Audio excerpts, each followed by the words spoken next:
കൊച്ചി വടുതലയിൽ ഒരു കുടുംബത്തിലെ 5 പേർ മരിച്ച നിലയിൽ. 2 സ്ത്രീകളും 3 കുട്ടികളും. അശ്വതി 36 വയസ്സ്, അശ്വതിയുടെ അമ്മ, അതുപോലെ 3 കുട്ടികൾ. മൂത്ത 2 ആൺകുട്ടികൾ, ഇളയത് ഒരു പെൺകുട്ടി. മൂത്ത കുട്ടിക്ക് 14 വയസ്സ്, രണ്ടാമത്തെ കുട്ടിക്ക് 4 വയസ്സ്, ഏറ്റവും ഇളയത് 2 വയസ്സായ ഒരു പെൺകുഞ്ഞ് എന്നാണ് അറിയാൻ കഴിഞ്ഞത്. ഇവർ തിരുവനന്തപുരം വിളപ്പിൽശാല സ്വദേശികളാണ്. ഒരു ചികിത്സയ്ക്കായിട്ട് കൊച്ചിയിലേക്ക് പോവുകയും അവിടെ അപ്പാർട്ട്മെൻ്റ് എടുത്ത് വാടകയ്ക്ക് താമസിക്കുകയുമായിരുന്നു. കുട്ടികൾക്ക് വിഷം കൊടുത്തതിന് ശേഷം അമ്മ അശ്വതിയും അതുപോലെ അശ്വതിയുടെ അമ്മയും അവർ തൂങ്ങി മരിക്കുകയാണ് ചെയ്തത്. വാർത്ത ഒന്ന് കേൾക്കാം. 5 പേർ ആണ്, അതിൽ 3 കുട്ടികൾ ആണ് ഉണ്ടായിരുന്നത്. അതോടൊപ്പം തന്നെ 2 സ്ത്രീകളും ആണ് ഉണ്ടായിരുന്നത്. ലൂർദ് ആശുപത്രിക്ക് സമീപം ഗ്രീൻ ഗാർഡനിൽ ആണ് ഈ മരണം സംഭവിച്ചിട്ടുള്ളത് എന്നതാണ്. തിരുവനന്തപുരം വിളപ്പിൽശാല സ്വദേശികൾ ആണ് ഇവർ എന്നാണ് അറിയാൻ സാധിക്കുന്നത്. ഏതാണ്ട് 2 മാസം മുമ്പാണ് ഇവർ ഈ കൊച്ചിയിലേക്ക് സ്വകാര്യ ആശുപത്രിയിൽ ആണ് ചികിത്സയ്ക്കായി എത്തിയത് എന്നതാണ് മനസ്സിലാക്കാൻ സാധിക്കുന്നത്. 2 മാസേ ആയുള്ളൂ തിരുവനന്തപുരത്ത് നിന്ന് കൊച്ചിയിലേക്ക് ഇവർ താമസം ആയിട്ട്. വാടകയ്ക്ക് അപ്പാർട്ട്മെൻ്റ് എടുത്ത് താമസിക്കുകയാണ്. അപ്പോൾ ഇതിൻ്റെ തൊട്ടടുത്ത് ആണ് ഹോസ്പിറ്റൽ, അതുകൊണ്ടാണ് അവിടെ താമസിച്ച് വന്നത്. ഇതിനിടയിലാണ് ഇത് ഇങ്ങനെ സംഭവിച്ചിരിക്കുന്നത്. ഒരു കുട്ടിക്ക് സുഖമില്ല, അതുകൊണ്ടാണ് അത് അവിടെ പോയി ചികിത്സിച്ചത് എന്നാണ് അറിയാൻ കഴിഞ്ഞത്. ഏത് കുട്ടിക്കാണെന്നൊന്നും അറിയാൻ വയ്യ, ഒരു കുട്ടിയുടെ കാര്യം പറയുന്നുള്ളൂ. അതിനെ തുടർന്നാണ് ഇങ്ങനെ വീട് വാടകയ്ക്കെടുത്ത് ഇവിടെ താമസിച്ചത് എന്നൊക്കെയുള്ള വിവരങ്ങൾ ഇപ്പോൾ പ്രാഥമികമായി പുറത്തു വരുന്നുണ്ട്. ആത്മഹത്യാക്കുറിപ്പ് കണ്ടെടുത്തിട്ടുണ്ട് എന്നാണ് മനസ്സിലാക്കുന്നത്. അങ്ങനെയെങ്കിൽ ഒരു പക്ഷേ പോലീസിന് കൂടുതൽ വ്യക്തത കൈവരുന്ന സാഹചര്യം ആണ് ഉള്ളത്. ഈ മരണപ്പെട്ട 2 സ്ത്രീകളിൽ ഒരാളുടെ ഭർത്താവ് നേരത്തെ തന്നെ ആത്മഹത്യ ചെയ്തിരുന്നു എന്നുള്ളതും ഇപ്പോൾ പുറത്തു വരുന്ന വിവരങ്ങൾ ആണ്. അപ്പോൾ അശ്വതിക്ക് 36 വയസ്സേ ആയുള്ളൂ. അശ്വതിയുടെ ഭർത്താവ് മരണപ്പെട്ടിട്ട് ഇപ്പോൾ 2 മാസം ആയതേ ഉള്ളൂ. അതും ആത്മഹത്യയായിരുന്നു. അതിൽ നിന്നുള്ള പ്രശ്നങ്ങളാണ് എന്നാണ് അറിയാൻ കഴിഞ്ഞത്. ആ കുറിപ്പിൽ എഴുതിയിട്ടുണ്ട്. അങ്ങനെയുള്ള സാമ്പത്തികമായ പ്രതിസന്ധിയോ മറ്റോ ആണോ ഇതിന് പിന്നിൽ എന്നതിലും വ്യക്തത ഇല്ല എന്ന് തന്നെയാണെങ്കിലും വളരെ വിഷമിപ്പിക്കുന്ന ഒരു വാർത്ത തന്നെയാണ് ഇപ്പോൾ പുറത്തു വന്നിട്ടുള്ളത്. അശ്വതി നായർ, ശ്രീകുമാരി എന്നിവർ ആണ് മരണപ്പെട്ട സ്ത്രീകൾ. ഇവരെ തൂങ്ങി മരിച്ച നിലയിലാണ് കാണാൻ സാധിച്ചത്. അതായത് അശ്വതിയുടെ അമ്മയാണ് ശ്രീകുമാരി. അവർക്ക് 65 വയസ്സ് അങ്ങനെ പ്രായമുണ്ട്. ശ്രീകുമാരിയുടെ മകൾ ആണ് അശ്വതി നായർ എന്നാണ് മനസ്സിലാകുന്നത്. അങ്ങനെ ശ്രീകുമാരിയുടെ മകളായിട്ടുള്ള അശ്വതി നായരും അശ്വതി നായരുടെ 3 മക്കളും ആണ് മരണപ്പെട്ടിട്ടുള്ളത്. ഈ മക്കളെ വിഷം കൊടുത്ത് കൊലപ്പെടുത്തി എന്നാണ് പ്രാഥമികമായി മനസ്സിലാകുന്നത്. ഡാനി കൂടി ചേരുന്നുണ്ട്. ഡാനി, നേരത്തെ തന്നെ 3 കുട്ടികളും മരിച്ചു കിടന്നത് കട്ടില്ലായിരുന്നു. ഈ കുട്ടികൾക്ക് വിഷം കൊടുത്തതിന് ശേഷം 2 സ്ത്രീകളും ഇങ്ങനെ ചെയ്തതായിരിക്കാം. ഇത് മൃതദേഹത്തിന് പഴക്കം ഉള്ളതായിട്ട് തോന്നുന്നു എന്നാണ് പറയണത്.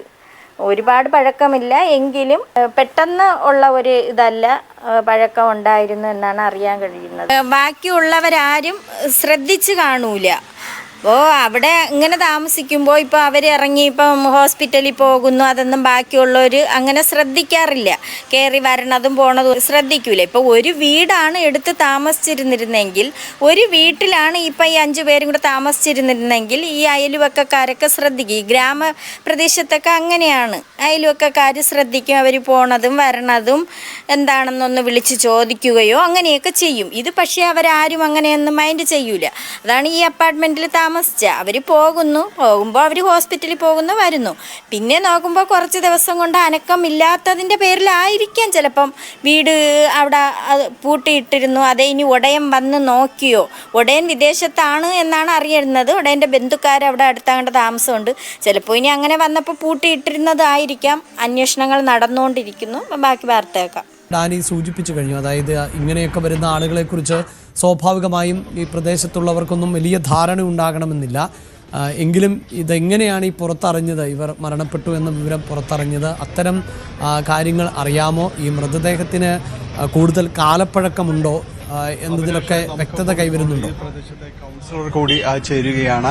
കൂടുതൽ വിശദാംശങ്ങൾ അദ്ദേഹം സംസാരിക്കും. കൗൺസിലർ ആൽബർട്ട് അമ്പലത്തെങ്കിൽ നമുക്കൊപ്പം ചേരുകയാണ്. ആൽബർട്ട്, ഇത് എന്താണ് കൂടുതൽ അറിയാവുന്നത്? ഒരു 2 മാസമായിട്ട് അശ്വതി എസ് നായർ എന്ന് പറഞ്ഞ ലേഡിയും എൻ്റെ അമ്മയും 3 കുഞ്ഞുങ്ങളും കൂടിയാണ് ഇവിടെ വന്ന് വാടകയ്ക്ക് താമസിക്കാൻ തുടങ്ങിയത്. ട്രീറ്റ്മെന്റ് ഭാഗത്താണ് വരാൻ വന്ന് താമസിക്കുന്നതായിട്ട് അറിയാൻ സാധിച്ചത്. ഇപ്പം നിലവിൽ 2 പേര് തൂങ്ങിയ നിലയിലും അശ്വതി എസ് നായരും എൻ്റെ അമ്മയും തൂങ്ങിയ നിലയിലും 3 കുഞ്ഞുങ്ങൾ കട്ടിലും മരിച്ചു കിടക്കാനായിട്ട് കാണാൻ സാധിച്ചത്. ആത്മഹത്യാക്കുറിപ്പടക്കം ആത്മഹത്യാക്കുറിപ്പ് കിട്ടിയിരുന്നത് പോലീസുകാർ അത് പരിശോധിച്ചുകൊണ്ടിരിക്കും. ചികിത്സ എവിടെ ആശുപത്രിയിലാണ്? ചികിത്സ ആസ്റ്ററിലാണെന്ന് അറിയാൻ സാധിച്ചത്. കുട്ടിക്കാണെന്ന് ഒരു 2 ആൺകുട്ടികളും ഒരു പെൺകുട്ടിയും മരണപ്പെട്ടത് വ്യക്തമായിട്ടുള്ളത്.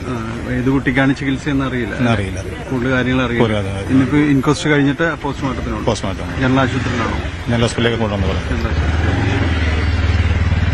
കൗൺസിലർ ആൽബർട്ട് അമ്പലത്തിങ്കിലാണ് നമ്മൾ സംസാരിച്ചത്. ആൽബർട്ട് പറഞ്ഞ വിവരങ്ങൾ തന്നെയാണ് പരമാവധി ഈ പ്രദേശത്തുള്ള പരിസരത്തുള്ള എല്ലാവരും ഇതുമായി ബന്ധപ്പെട്ടുകൊണ്ട് പറയുന്നത്. കാരണം കൂടുതൽ വിവരങ്ങൾ ആ പ്രദേശത്തുള്ളവർക്ക് അറിയാൻ കഴിയുന്നത് ഇവർ ചികിത്സയ്ക്കായിട്ട് വന്ന് താമസിക്കുന്നു എന്നാണ് അറിയാൻ കഴിഞ്ഞത്. പിന്നെ അവരെ ബാക്കിയുള്ള ഡീറ്റെയിൽസ് ഒന്നും അറിയാൻ കഴിയുന്നില്ല. ഇവിടെ നിന്നൊക്കെ ഈ തിരുവനന്തപുരത്തു നിന്നൊക്കെ അങ്ങ് പോയി താമസിച്ചല്ലേ. അപ്പോഴവർക്ക് പിന്നെ ഇവർ ഡീറ്റെയിൽസ് എടുത്തതെന്ന് വെച്ചാൽ ആ വാടക ചീട്ട് അതിലാണ് ഇവരെ എല്ലാവരെയും പേര് ഈ അശ്വതിയുടെ പേരാണ് അതിൽ കൊടുത്തിരിക്കുന്നത്. അശ്വതി ആയിരിക്കും ആ വീട് വാടകയ്ക്ക് വെച്ച മെയിൻ ആളായിട്ട് ആളിൻ്റെ പേരായിട്ട് വെച്ചിട്ടുള്ളത്. അപ്പോൾ അങ്ങനെ അതിൽ നിന്നാണ് കണ്ടെത്താൻ കഴിഞ്ഞത് ഇവരെ പേര് ഇന്നതാണെന്നും വയസ്സും എല്ലാം കണ്ടുപിടിക്കാൻ പറ്റിയത്. ആർക്കും തന്നെ ഇതുമായി ബന്ധപ്പെട്ടുകൊണ്ട് അറിയില്ല എന്നത് തന്നെയാണ് വസ്തുത. കാരണം ഇതിൽ വിശദാംശങ്ങൾ അറിയേണ്ടതുണ്ട്. അവർക്ക് അറിയാവുന്ന ഒരു കാര്യമെന്ന് പറയുന്നത് ചികിത്സയ്ക്ക് വേണ്ടി ഇവിടെ എത്തി എന്നത് മാത്രമാണ് അവർക്ക് അറിയാവുന്നത്. ഇവിടെ ഇപ്പോൾ നമുക്ക് കാണാം പോലീസ് ഉദ്യോഗസ്ഥരടക്കം ഇവിടേക്ക് വരുന്നു. ഇതിൽ കൂടുതൽ ഇനിയിപ്പോൾ ഇൻക്വസ്റ്റ് അടക്കമുള്ള നടപടികൾ പൂർത്തീകരിക്കേണ്ടതുണ്ട്. മൃതദേഹങ്ങൾക്ക് ദിവസങ്ങളുടെ പഴക്കമുണ്ട് എന്നത് ഒരു വിവരം കൂടിയാണ് നേരത്തെ കൗൺസിലർ അടക്കം പറയുകയുണ്ടായത്. ഏതായാലും ഇതിലേക്ക് വരുന്നത് ഈ പരിസരവാസികൾ വീട് അടഞ്ഞു കിടക്കുന്നത് അടക്കമുള്ളൊരു കാര്യം. പോലീസൊക്കെ അവിടെ എത്തിയതേ ഉള്ളൂ. എത്തിയ അന്വേഷണങ്ങൾ തുടർന്നുകൊണ്ടിരിക്കുന്നു. അതിനുള്ള തെളിവെടുപ്പുകളൊക്കെ നടന്നുകൊണ്ടിരിക്കുകയാണ്. ഇതിനി ദുരൂഹ മരണം എന്ന് പറയാൻ വീട് പൂട്ടിയിട്ടിരുന്നു, അതുകൊണ്ട് അറിയാൻ പറ്റുന്നില്ല. ഈ അശ്വതിക്ക് ഒത്തിരി ഭർത്താവിൻ്റെ വീട്ടിൽ നിന്നും ഒരുപാട് പീഡനങ്ങൾ ഉണ്ടായിട്ടുണ്ട്. കാരണം അശ്വതിയുടെ ഭർത്താവ് ഇപ്പം 2 മാസമേ ആയുള്ളൂ മരണപ്പെട്ടിട്ട്. അയാൾ മരിച്ചതും ആത്മഹത്യയായിരുന്നു. അപ്പോൾ അതുകൊണ്ട് അശ്വതിയെ കാരണമാണ് അയാൾ മരിച്ചത് എന്നുള്ള ഒരിത് പറയുന്നുണ്ട്. ഇതിങ്ങനെ പറഞ്ഞുകൊണ്ട് ഈ ഭർത്താവിൻ്റെ വീട്ടുകാർ അശ്വതിയെ നിരന്തരം വേദനിപ്പിച്ചുകൊണ്ടേയിരുന്നു. നിരന്തരം പീഡിപ്പിച്ചുകൊണ്ടിരുന്നാൽ പിന്നെ മനസ്സിൽ കാണൂലേ ഞാൻ കാരണമാണെന്ന് ഭർത്താവിൻ്റെ വീട്ടുകാർ ഇങ്ങനെ പറഞ്ഞുകൊണ്ട് നടക്കുമ്പോൾ ഈ മാനസികമായിട്ട് വിഷമം വന്നിട്ടുണ്ട്. അതൊക്കെ ആ കുറിപ്പിൽ എഴുതിയിട്ടുണ്ട് എന്നാണ് അറിയാൻ കഴിഞ്ഞത്. പോലീസ് അന്വേഷിച്ചുകൊണ്ടിരിക്കുന്നു. മിക്കവാറും ഈ ഒരു കാരണം കൊണ്ടായിരിക്കാൻ ചാൻസ് ഉണ്ട്. മിക്കുള്ള സ്ത്രീകൾക്കും ഇങ്ങനെയാണല്ലോ, ഭർത്താവിൻ്റെ വീട്ടിൽ നിന്നും ഒന്നുകിൽ ഭർത്താവിൽ നിന്നും അല്ലെങ്കിൽ ഭർത്താവിൻ്റെ വീട്ടുകാരിൽ നിന്നും ഒരുപാട് പീഡനങ്ങൾ സഹിക്കുന്നുണ്ട്. അത് കാരണം ഓരോന്നും വിവാഹത്തിന് പോലും ഇപ്പോഴുള്ള കുട്ടികൾക്ക് താല്പര്യമില്ലാത്ത രീതിക്കാണ് സംസാരിക്കുന്നത്. ഇതുപോലെയല്ലേ ഓരോ ദിവസവും ഓരോന്ന് കണ്ടും കേട്ടും. അതുകൊണ്ട് ഇങ്ങനെയൊന്നും വിവാഹത്തിന് പോലും പെൺകുട്ടികൾ മടിക്കുന്ന ഒരു കാലമാണ്. ഇപ്പം തന്നെ 3 കുട്ടികളുണ്ട്. ഇതിലറിയാൻ കഴിഞ്ഞതും ഈ ഒരു കാരണം തന്നെയാണ്. ഭർത്താവ് മരിച്ചതിന് കാരണം ഈ അശ്വതിയാണ് എന്നുള്ളത് ഭർത്താവിൻ്റെ വീട്ടുകാർ പറഞ്ഞുകൊണ്ട് നടക്കുന്നു. നിരന്തരം ഈ കുട്ടിയെ പീഡിപ്പിക്കുന്നു, പറഞ്ഞ് മാനസികമായിട്ടുള്ള പീഡനങ്ങൾ ഈ കുട്ടിക്ക് ഏൽക്കുന്നു. വന്നതുകൊണ്ടാണ് പരിസരവാസികളുടെ ശ്രദ്ധ വരുന്നത്. ഇവർക്ക് ഈ കുട്ടികളുമായി ഇവിടെ നിന്ന് പോകുന്നത് മാത്രമായിരുന്നു കൂടുതലായിട്ട് പരിചയമുണ്ടായിരുന്ന ഒരു സാഹചര്യം. നാട്ടുകാർക്ക് അറിയാവുന്ന ഏക ഒരു കാര്യം അത് മാത്രമായിരുന്നു. ഏതായാലും അത്തരം കാര്യങ്ങൾ മാത്രമേ പരിസരത്തുള്ളവർക്ക് അറിയാമായിരുന്നുള്ളൂ. അവിടേക്കുള്ള ജനങ്ങൾക്ക് അറിയാൻ കഴിയുന്നത് ഇവർ ഈ കുട്ടികളെയും കൊണ്ട് ഈ വീട്ടിൽ നിന്ന് ഇറങ്ങിപ്പോകുന്നത് മാത്രമേ അറിയാൻ കഴിയൂ. അല്ലാതെ ആ പരിസരത്തുള്ളവർക്കൊന്നും അറിയാൻ കഴിയുന്നില്ല. ഇപ്പോൾ പോകുമ്പോൾ ചിലപ്പം അവിടെ അങ്ങനെ നിൽക്കുന്നവരൊക്കെ ശ്രദ്ധിച്ചെന്നിരിക്കും ഇറങ്ങിപ്പോകണമെന്ന്. ചിലപ്പോൾ ചോദിച്ചിട്ടുണ്ട് എവിടെ പോകണമെന്ന് ചോദിക്കുമ്പോൾ ഇതുപോലെ ഹോസ്പിറ്റലിൽ പോകണം. ഏതോ ഒരു കുട്ടിക്കാണ്ട് സുഖമില്ല, അതിൻ്റെ ചികിത്സയ്ക്കായിട്ടാണ് വന്നത്. ആ 3 കുട്ടികളിൽ ഏത് കുട്ടിക്കാണ് സുഖമില്ലാത്തത് എന്നൊക്കെ ഇനിയിപ്പോൾ കണ്ടെത്തിക്കൊണ്ടിരിക്കുന്നു. പോലീസ് വരുന്നു, പോലീസ് അന്വേഷണങ്ങൾ തുടർന്നുകൊണ്ടേയിരിക്കുന്നു. അതിൽ ഇപ്പോൾ എല്ലാവരും തന്നെ മരിച്ചിരിക്കുന്നു എന്നത് വളരെ ഞെട്ടലോടുകൂടിയാണ് പരിസരത്തുള്ളവർ തന്നെ കാണുന്നത്. കാരണം ഇവർക്ക് അറിയില്ലായിരുന്നു എന്താണ് അകത്ത് ഈ ദിവസങ്ങളിൽ ചികിത്സയും മറ്റു കാര്യങ്ങളുമായി നടക്കുന്നതെന്നത് മാത്രമായിരുന്നു അറിഞ്ഞിരുന്നത്. വിദേശത്തുള്ള ഒരാളുടെ വീട് വാടകയ്ക്ക് എടുത്തിരുന്നു, അത് മാത്രമായിരുന്നു ഇവർക്ക് അറിയാമായിരുന്നത്. ഈ വീട്ടിന്റെ ഉടയം വിദേശത്താണ്. അപ്പം അവരെ ബന്ധു അവിടെ എങ്ങാണ്ട ഉണ്ട്. ഇനി അങ്ങനെ അത് വഴിക്കായിരിക്കും ചിലപ്പോൾ എടുത്തിട്ടുള്ളത്. ഒന്നുകിൽ ജോലി സംബന്ധമായിട്ടും അല്ലെങ്കിൽ ചികിത്സയ്ക്കായിട്ട് ഇങ്ങനെയൊക്കെ ഉള്ള ആളുകളെ അവിടെ നിൽക്കാറുള്ളൂ. അതിനുശേഷം ഇവർ കഴിഞ്ഞ കുറച്ച് നാളുകളായിട്ട് ചികിത്സയുമായിട്ട് ബന്ധപ്പെട്ടുകൊണ്ട് ഇവിടെ തുടരുകയായിരുന്നു. അങ്ങനെ ഈ പരിസരത്തുള്ളവർക്ക് കൂടുതൽ വ്യക്തത ഇക്കാര്യങ്ങളിലേക്ക് വന്നിട്ടില്ല. മുൻ കൗൺസിലറാണ് ഇത്. നാട്ടുകാർക്ക് അധികം ഒരു പരിചയമില്ല. ഇവര് ഒരു ട്രീറ്റ്മെന്റിന് വേണ്ടി ആസ്റ്റർ മെഡിസിറ്റിയിൽ വന്നതാണ്. രാവിലെ തൊട്ടപ്പുറത്ത് ഈ ഓണറിന്റെ ചേട്ടന്റെ മോനാണെന്ന് നോക്കിയപ്പോഴാണ് അറിയണത് ഇങ്ങനെ ഹാങ് ചെയ്ത് നിൽക്കണ കണ്ടത്. ഡീറ്റെയിൽസ് ഒന്നും നമുക്കും ആർക്കും പരിസരവാസികൾക്ക് അറിയില്ല എന്താണെന്ന്. ഓണറിന്റെ ജ്യേഷ്ഠന്റെ മകൻ വന്ന് നോക്കിയപ്പോഴാണ് ഇത് കാണാൻ കഴിഞ്ഞത്. വീട് പൂട്ടിയിട്ടേക്കുമ്പോൾ എന്തായാലും ആളനക്കോ ഇല്ലായിരിക്കുമ്പം തുറക്കാൻ ശ്രമിച്ചിട്ടുണ്ട്. അപ്പോഴാണ് വീട് പൂട്ടി കിടക്കുന്നു. അങ്ങനെ പോലീസിനെ അറിയിച്ചായിരിക്കും. പഴക്കം ഇന്നലെ എന്താണ് അക്കൗണ്ടിലോട്ട് എന്തോ ട്രാൻസ്ഫർ ചെയ്തെന്ന് പറയണ്ടായിരുന്നു. ഫണ്ട് അറിയില്ല, കറക്റ്റ് നമുക്ക് അങ്ങനെ പറഞ്ഞു കേട്ടത് മാത്രമേ ഉള്ളൂ.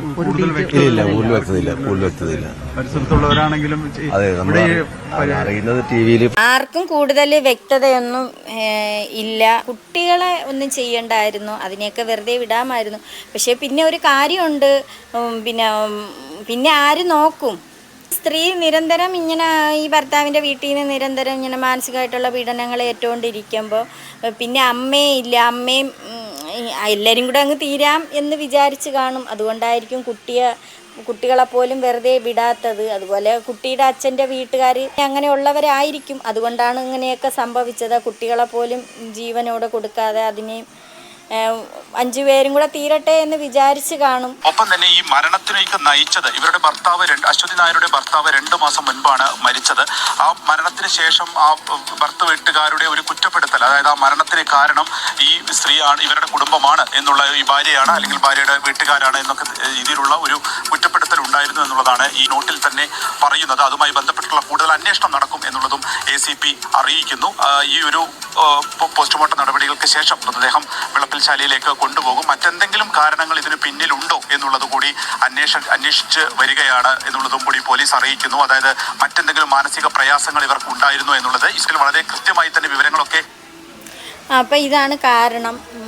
ഭർത്താവിൻ്റെ വീട്ടുകാരുടെ നിരന്തരമായ കുത്തുവാക്കുകൾ, ഭർത്താവ് മരിച്ചതിനെ തുടർന്ന്. പിന്നെ ഒരു കുട്ടിക്ക് സുഖമില്ലാതായി. ഇപ്പം അറിയാൻ കഴിഞ്ഞത് ആ മൂത്ത കുട്ടിക്ക് 14 വയസ്സായ മകനാണ് സുഖമില്ലാതായത് എന്നുള്ളത് അറിയാൻ കഴിഞ്ഞു. എല്ലാം കൂടി ആയിരിക്കും. ഈ മകനിന് എന്ത് അസുഖമാണെന്നോ അതൊന്നും അറിയാൻ വയ്യ. പോസ്റ്റ്മോർട്ടം കഴിഞ്ഞതിന് ശേഷം ഇനി തിരുവനന്തപുരം വിളപ്പിൽശാല അശ്വതിയുടെ വീട്ടിലേക്ക് കൊണ്ടുവരും. പക്ഷേ ഒരു കുടുംബത്തിലുള്ള 5 എണ്ണം, ഒരു ഭർത്താവിൻ്റെ ഒരു കല്യാണം കഴിഞ്ഞ് ഭർത്താവ് നല്ലതുപോലെ നോക്കാനുള്ളതിന് അയാൾ എന്തോ കാരണം കൊണ്ട് അയാൾ സ്വയം മരിച്ചു. പിന്നെ അതിനുശേഷം ആ ഭർത്താവിൻ്റെ വീട്ടുകാർ ഈ അശ്വതിയെയും ആ കുട്ടികളെ നല്ലതുപോലെ നോക്കിയിരുന്നെങ്കിൽ ഇങ്ങനെ ഒന്നും സംഭവിക്കില്ലായിരുന്നു. ഇങ്ങനെയുള്ള കുത്തുവാക്കുകൾ പറയില്ലായിരുന്നെങ്കിൽ അവർ ജീവിച്ചിരുന്നേനെ. കുട്ടികൾ എത്രയോ നാളിനി ജീവിച്ചിരിക്കാനുള്ളതാണ്. മക്കളെയും ഇതുപോലെ ചെയ്ത് ആ അമ്മ മരിച്ചു എന്ന് കേൾക്കുമ്പം വല്ലാത്ത സങ്കടമാണ്. അവരെന്ത് തെറ്റ് ചെയ്ത് അവരിനി എത്ര നാൾ ഈ ഭൂമിയിൽ ജീവിച്ചിരിക്കാനുള്ളതായിരുന്നു എന്നോർക്കുമ്പോൾ അതിനെക്കാട്ടി വിഷമം.